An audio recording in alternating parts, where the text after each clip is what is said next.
안녕하세요.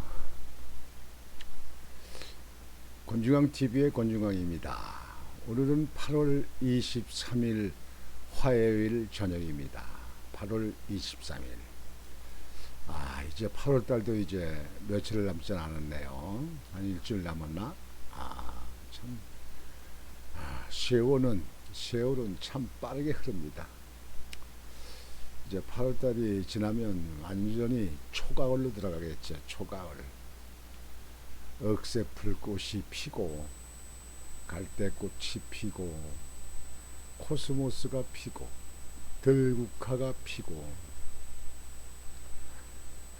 가을바람에 억새잎이 우수수수 이렇게 흔들리고 갈대나무가 우수수수 이렇게 흔들리는 초가을. 가을은 여행을 가고 싶은 계절이죠. 옛날엔 책을 가까이 해야 될 계절이다. 책 읽기 좋은 계절이다. 그랬죠, 옛날에는.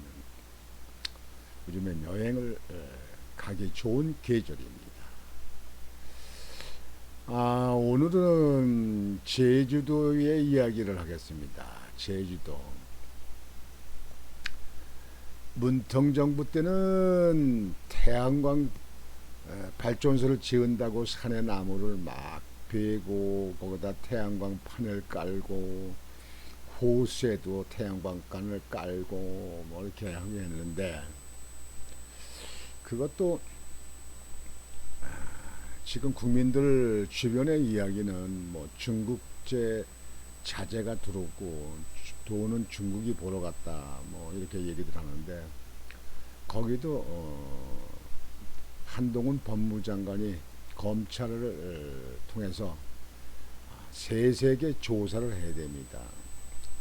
어떤 불법이 없었는가, 또는 어디서 금전거래가 있었지 않은가, 거기에 대해서 조사를 해야 된다고 생각합니다.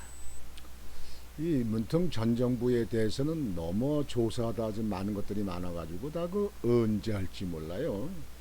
이거 1년이면 끝날까 2년이면 끝날까. 하여튼 정확히 조사해서 국민들에게 그 의혹을 알려줘야 됩니다. 그게 자유민주국가입니다. 오늘은 그 제주도에 말이죠. 이게 겁없는 사람들의 경험이군요. 축구장 10배 면적의 대규모 숲을 훼손했다. 그 나무를 1만 본을 제거했다. 나무. 제주도는 주로 이제 그 이렇게 모자같이 한라산을 이렇게 가운데다 두고 가해가 이렇게 도시가 있잖아요. 제주시가 있고 성산포, 저쪽은 모술포, 그다음에 서귀포시, 뭐 한림, 이렇게 가해가 되고 중앙에 한라산이 있겠습니다.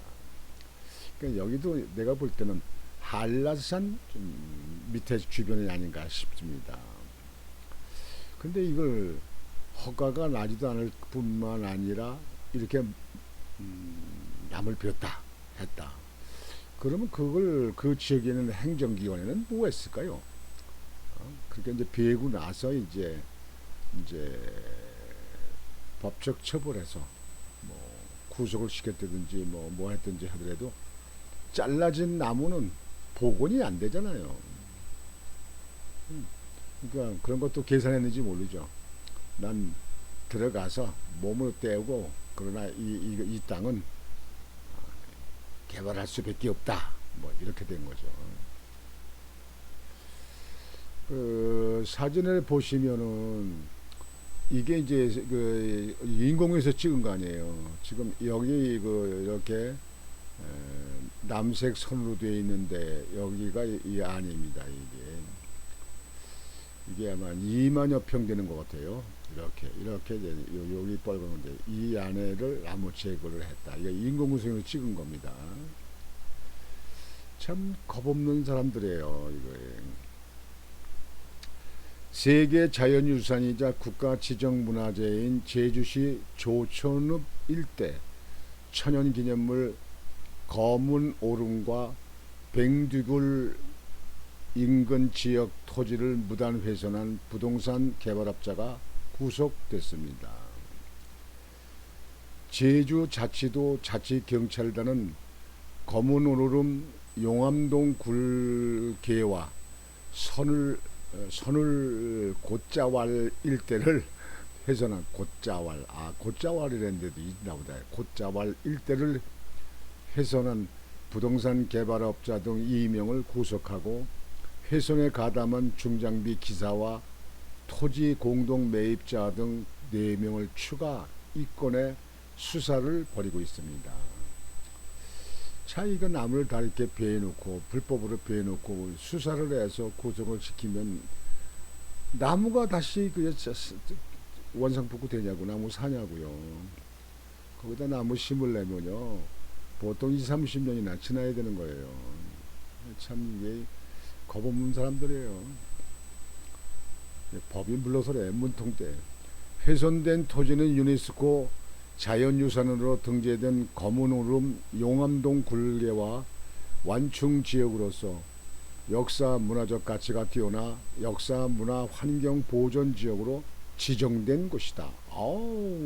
문화적 가치가 뛰어나 역사 문화 환경 보존 지역으로 지정된 곳이랍니다. 더군다나 토지 소유주 A씨와 부동산 개발업자 B씨는 지난해 11월부터 올해 1월까지 조천읍 일대 네 필지 18만 8천 평방미터 중 축구장 10배가 넘는 7만 6천 평방미터, 7만 6천 평방미터. 그러면 2만 몇천 평 되네요. 3인은 6, 3인은 6. 2만 6천 평 되네요.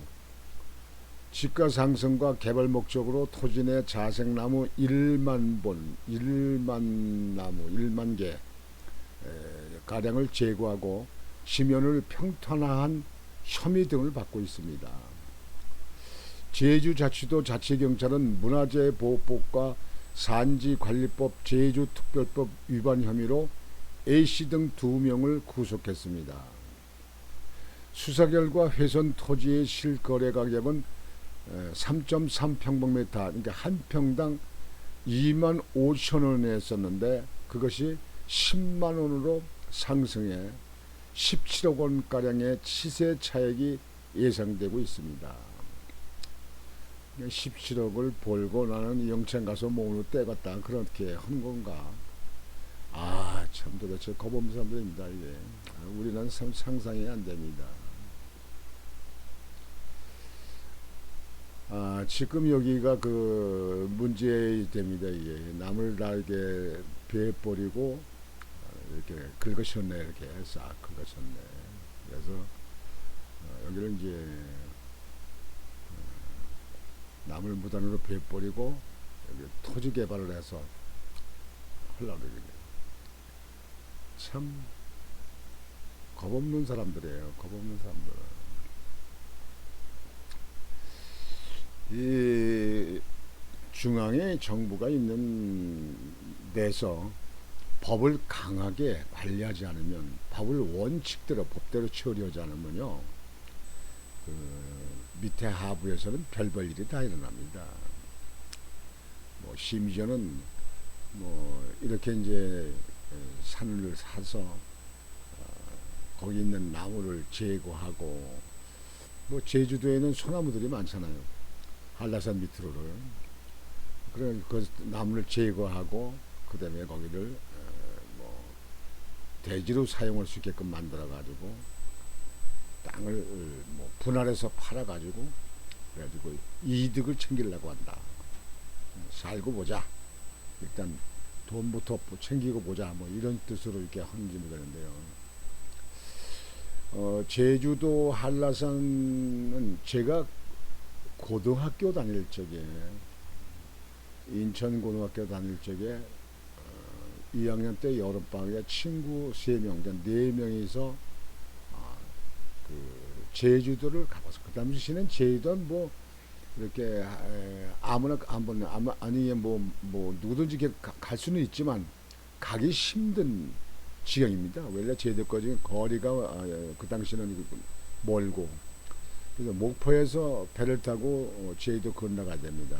근데 무슨 여객기 비행기가 뭐 이렇게 다니고 그때도 뭐 이렇게 아니고 그래서 이제 배를 타고 가서 제주시에서 배에서 내려가지고 그래서 그 한라산으로 등반을 했습니다. 한라산.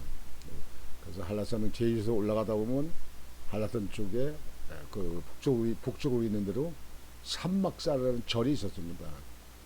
절에서 1박을 하고 그 다음에 다시 산을 등반해 가지고 한라산 백록담에 올라가서 백록담에 그때 물이 아주 청청하게 있었습니다. 그때 여름이 더우니까 백록담에서 이렇게 그 물로 수영도 하고 옷도 좀 이렇게 빨고 몸도 닦고 그랬습니다. 그 당시는 뭐 그냥 한라산은 그렇게 웅덩이 같이 된데 그냥 물이 있으니까요. 그 높은데 물이 있더라고요. 그리고 나서 다시 이제 서귀포 쪽으로 한라산 그 위에 그 백록담에서 서귀포 쪽으로 내려갑니다. 이렇게 내려가서 서귀포 내려가서 서귀포 초등학교 그 당시 국민학교 그 운동장에다가 이제 운동장 나무 있는 가에다가 텐트를 치고 거기서 숙박을 했죠. 그래가지고 정방폭포, 천전폭포 다 둘러보고 바닷가에서 그 해녀들이 잠수하는 거 연습하는 것도 보고 또 해녀들이 잡아온 그 바다 그 전복이나 이런 거 그런 것도 이제 구워 먹어보기도 하고 이렇게 제주도 그랬습니다. 그땐 제주도 한라산에 얼마나 나무가 많은지요. 이 나무가 그냥 오래된 나무들이 그냥 바람에 쓰러지고 그래가지고 이게 얽히설키 돼가지고요. 그 한라산에 올라갈 적에 그 나무를 큰 이런 나무가 있으니까 그 나무 밑으로 이렇게 기어서 올라가고 막 그랬어요. 그래서 그 당시에는 제주도 사람들이 말하기를 그 제주시에서 한라산으로 올라가는 쪽에 있는 그 중간지대에 있는 그 수림지대 거기는 새가 날아 들어갔다가 새가 날아 나오지 못한다. 너무 이렇게 나무가 많아가지고 새가 날아 들어갔다가 새가 못 나온다. 그 정도로 나무가 많았습니다. 그리고 한라산 올라가는 쪽에 보다 보니까 그때 그 한우 소를 이렇게 뭐 수십 마리씩 이렇게 방몰에서 키우는 그 목동 그 관련된 목동들이 있더라고요. 그 당시만 해도 제주도를 갔다 왔다 그러면 뭐 지금으로 말하면 뭐 외국에 어디 나라에 갔다 온 것 같이 이렇게 생각했죠. 제가 고등학교 때 그랬습니다. 제주도는 상상의 정말 지금 좋습니다. 이렇게 대충 겉으로만 다녀서는 모릅니다. 세심하게 다니면요 세계 여행 갈 필요가 없습니다. 제주도 참 아름다운 섬입니다. 또 볼거리도 참 많습니다. 뭐 저희들 뭐 이렇게 비행기 타고 와가지고 제주시에서 내려가지고 성산포를 휘딱 둘렀다가 서귀포 둘렀다가 그 다음에 모슬포 쪽으로 이렇게 한림 쪽으로 둘러서 그냥 제주시 오게 되면 뭐 하루만 봐도 다 본다고 그러죠. 근데요 제주도는 제대로 다 다니면서 보고 그러려면요 4박 5일은 가져야 됩니다. 4박 5일 참 볼거리가 많고 또 역사적으로 이름 있는 데도 많고 뭐 고수동굴도 있잖아요. 고수동굴 같은데 뭐 어디에 무슨 꼴이에요? 그 저기 삼성열 하여튼 그 제주도 이렇게 됐는데요. 여기를 그 7만 6천 평방미터 2만 몇천 평인가요? 350억 한 2만 5천 평 되는가요? 이쪽을 나무를 1만 봉의 나무를 제거하고 그 다음에 그거를 대지화해서 이익을 챙기려고 이렇게 했다는 이 사람도 있다는데 참 이게 거범상입니다. 여기 이제 보면은요 이제 그 사람들은 법적으로 처벌받고 거기는 나무가 이제 다 피었고 그런 데는 다시 이제 원상복구해가지고 이제 할 수 있는 방법은 나무를 심을 수밖에 없잖아요.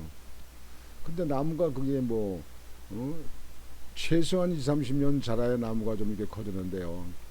그 안에 이제 이런저런 걸 해서 결국은 그게 대지화됩니다. 나무가 잘 크지도 않고. 그래서 나무를 거다 심었다 다시 복구 원상 복구 쪽에 나무를 심었다 하더라도 내가 볼 때는 결국은 그것은 수림으로 크는 게 아니고 대지화될 수밖에 없다. 이렇게 생각이 되는데요. 이 나무 베고 이렇게 하는 게 그전에는 박정희 대통령이 참 그 나무 뭐 온통 그 집 이북에가 산이 빨갛잖아요. 나무가 없잖아요. 다 뭐 연료가 없으니까 벼다 떼고 뭐 그래가지고 없습니다. 제가 할 때도요. 그 당시 뭐 연료가 없으니까 산에 가서 나무 벼다 떼고 그래가지고 나무가 없어서 전부 다 민둥산이었습니다. 다 시뻘갰어요. 여기 계양산 인천의 계양산도 나무가 없었습니다. 밑에가 저 동네 마을인데 좀 있었죠. 그 위로 올라가면 나무가 없었습니다. 근데 박정희 대통령이 나무를 그때 심기를 위해서 그냥 참 애썼습니다. 애림 녹화라 그래가지고 뭐 이승만 박사도 그렇게 했지만요. 우리가 초등학교 갈 때는 남들이 그 산 가지고 있는 사람 주인과 관계없이 나무를 심었습니다. 학생들 동원해가지고 나무 심었습니다. 고사리 같은 손으로다가 산에 가서 옴닥옴닥 파고 밑에 이제 논 같은 데 가서 물을 길어다가 주전자에다 물을 줍니다. 그렇게 이렇게 심었습니다. 해마다 했죠, 해마다. 제가 초등학교 다닐 적에는 거의 6년 다 그렇게 나무 심어내겠습니다. 봄이면 그것도 뭐 4, 5월에 식목일 하루만 하는 게 아니고 뭐 3월 말부터 4월 달 지날 때까지 그랬습니다. 오늘은 무슨 목상리산, 둑실리산, 갈산리산, 다남리산 이렇게 다니면서 나무 심었습니다. 지금 그 나무들이 지금 계양산 주변의 나무가 울창한 겁니다. 여하튼 오늘 여러분들 이 제주도에 이렇게 나무를 심어서 대지를 가격을 올려서 시세 차익을 얻으려고 했던 이런 일, 이거 행정기관에서 미리미리 그 정보를 입수해가지고 대처했어야 되는데 나무 다 베고 다 보니까 시뻘겋게 긁어내고 나서 지금 어떨 겁니까? 이제. 결국 그 사람들 법규를 쳐버렸는데 법원에 처벌 받아도 그 다음에 가서는 또 뭐 항소하고 뭐고 뭐 변호사 쓰고 뭐 해가지고 저 성남시 대장동의 사건은 여러분들 아시다시피 그게 뭐 그 개발할 적에 원래 법대로 이렇게 했습니까? 이게 결국에 변화되고 변질되고 이렇게 해가지고 엄청난 차익을 얻은 거 아니에요? 8,500억인가 되는 걸 얻었다는 거 아니에요? 그렇게 헤쳐먹었는데 지금 뭐 하고 있는지 몰라요. 그 당시 뭐 유동현 누군가 한 사람인가 구속됐다는 얘기만 들었는데 그거 가지고 끝날 일입니까 이게? 그래서 한국은요 이 법을 원칙적으로 법대로 해야 됩니다. 법대로. 지금도 민주당에서는 그냥 한동훈 법무부 장관이 그냥 그게 수사한다고 그래가지고 그거를 그때는 그냥 비꼬고 그걸 갖다가 따지고 또 그걸 국회에다가 그냥 하고 그냥 거기에 대해서 그냥 문제를 제기하고 그냥 한동훈 장관을 그렇게 막 헐뜯잖아요. 그거는 정치권이 제일 먼저 법을 잘 지켜야 되는데 법을 잘 지키지 않기 때문에 그렇습니다. 그래서 이 정치권이나 행정기관은 원칙적인 법을 지켜라. 그렇게 말씀을 드리고자 합니다. 오늘 저녁 방송은 이것으로 마치겠습니다. 여러분들 편안한 저녁 되시고 내일도 또 심찬 하루가 되시길 바랍니다. 권중광 TV의 권중광이었습니다. 여러분 안녕히 주무십시오. 바이바이.